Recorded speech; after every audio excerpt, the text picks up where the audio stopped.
Welcome to the latest episode of Bite-Sized Bible Breakdowns. This summary will look at the Jewish captivity in Egypt and its historical validity.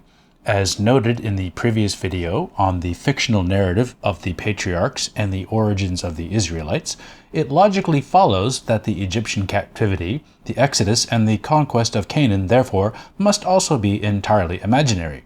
Starting in Genesis 37, the story of Joseph being sold to traders by his jealous brothers, and the whole narrative of the descendants of Jacob being enslaved in Egypt in later generations is nothing but creative license on the part of the author. Why these stories were created will be covered in a future video, as I will cover the major biblical stories chronologically, and we will get to the time and circumstances of Judah's socio-political development that led to the situation for the creation of this national epic. Further, the Egyptians, nor any other culture, make any written reference to a group of people enslaved in Egypt, neither in the Bronze nor in the early Iron Age.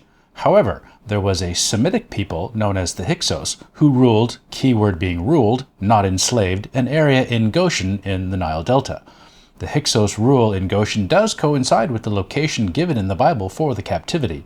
Further, the timing of the Egyptian captivity in one of the years hinted at in the Bible in this passage from 1 Kings 6:1, or 480 years before the building of Solomon's temple, which would be circa 1450 BCE, is also in the same relative time frame of the Hyksos.